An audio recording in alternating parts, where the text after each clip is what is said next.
ചതുപ്പായിട്ടുള്ള സ്ഥലം G20 പോലുള്ള സംരംഭങ്ങളെ കണ്ടക്ട് ചെയ്യുന്ന വിധത്തിൽ ഉയർന്നിട്ടുണ്ടെങ്കിൽ അതിന്റെ പ്രാധാന്യം വേറെയായിരിക്കും അല്ലേ. നമ്മൾ ഈ പറഞ്ഞ റാണിസറും കാജും സൂര്യയും നമ്മുടെ KTDCയുടെ വാട്ടർ എസ്കേപ്പ് തുടങ്ങിയ ഒരു 22ഓളം റിസോർട്ടുകൾ കേന്ദ്രീകരിച്ചാണ് 2024 കൂടി G20യുടെ ചെറിയൊരു ഭാഗം ഇവിടെ കണ്ടക്ട് ചെയ്യുന്നത്. അപ്പൊ ഇതിനെ സഹായിച്ച 3 ഘടകങ്ങൾ. ഒന്ന് ഈ വേമ്പനാട്ട് കായൽ തന്നെ അല്ലേ. നമ്മൾ രാവിലെ പരിചയപ്പെട്ടു കേരളത്തിലെ ഏറ്റവും വലുതും ഇന്ത്യയിലെ ഏറ്റവും നീളം കൂടിയതുമായി വേമ്പനാട്ട് കായൽ സൺസെറ്റ് സമയത്തും സൺറൈസ് സമയത്തും സഞ്ചാരി എന്ന രീതിയിൽ അവർക്ക് നൽകുന്ന അനുഭൂതി വേറെയാണ്. ഈ ഉച്ച സമയത്ത് തന്നെ വലതുവശം നോക്കിയാൽ ഇത്ര മനോഹരമായിട്ട് ആ കായലിനെ നമുക്ക് ആസ്വദിക്കാൻ പറ്റുമെങ്കിൽ ഈ റിസോർട്ടുകൾ താമസിക്കുന്ന ഒരു സഞ്ചാരി ഓപ്പൺ ബോട്ടിൽ ആ സൺസെറ്റ് കാണാൻ ഈ കായൽ ഇറങ്ങുമ്പോൾ അവർക്ക് കിട്ടുന്ന ഒരു അനുഭൂതി ഒന്ന് വേറെയാണ്. അങ്ങനെ ആദ്യത്തെ ഘടകം വേമ്പനാട്ട് കായൽ എന്ന ആംബിയൻസ് ആണെങ്കിൽ രണ്ടാമത്തതോ ലോകോത്തര നിലവാരമുള്ള താമസ സൗകര്യം.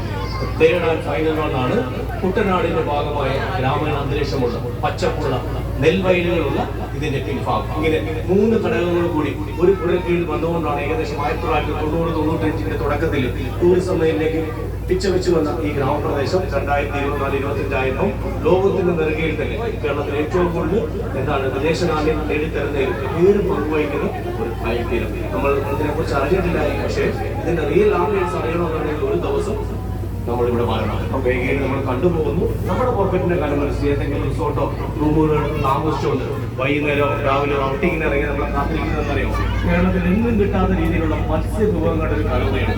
നമുക്കറിയാവുന്ന കരിമീനും കുഞ്ചും ഞണ്ടും കക്കാരശ്ശേരി അല്ലെ.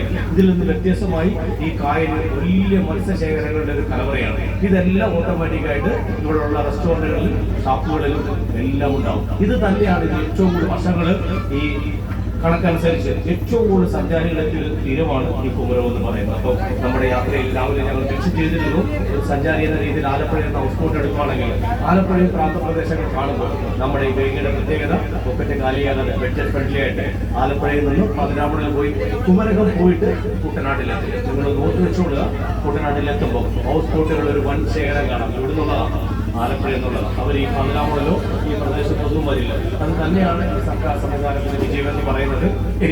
അടുത്ത ഒരു അരമണിക്കൂർ സമയം എന്ന് പറയുന്നത് ഈ കുമരകത്തിന്റെ കാഴ്ചകളാണ്. ഒരു കാര്യം കൂടെ പറയാതിരിക്കാൻ പറ്റില്ല, അത് AJ ബേക്കർ എന്നൊരു സാഹിത്യത്തിന്റെ കഥയാണ്.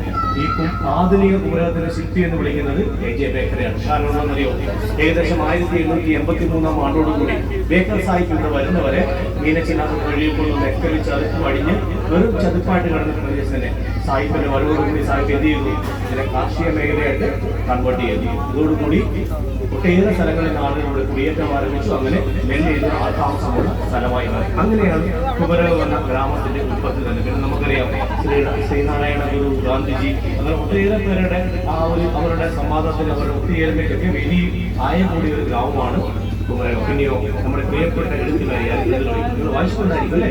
അരുന്ധതിയെ കുറിച്ച് അറിയാം, ഉപയോഗ പുസ്തകങ്ങളുണ്ട്. അരുന്ധതിയുടെ ജന്മസ്ഥലവും ഇതിന്റെ തൊട്ടപ്പുറമുള്ള ഐമനം എന്ന ഗ്രാമപഞ്ചായത്ത്. അങ്ങനെ എന്തുകൊണ്ട് വർണ്ണിച്ചാൽ തീരാത്ത അതിമനോഹരമായ ഒരു ടൂറിസ്റ്റ് കേന്ദ്രത്തിന്റെ അടുത്തുകൂടെ നമ്മുടെ യാത്ര കടന്നു പോകുന്നു. ശ്രദ്ധിച്ചോളുക.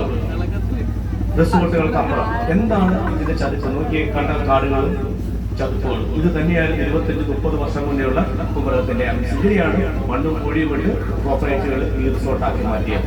എനിവേ അടുത്ത ഒരു അരമണിക്കൂർ നേരത്തെ പറഞ്ഞ പോലെ കായൽ കാർഷിക കേന്ദ്രം അഥവാ നമ്മുടെ നെല്ലറ എന്നറിയപ്പെടുന്ന കുട്ടനാടിനെ ലക്ഷ്യമാക്കി നമ്മൾ സഞ്ചരിക്കുന്നു.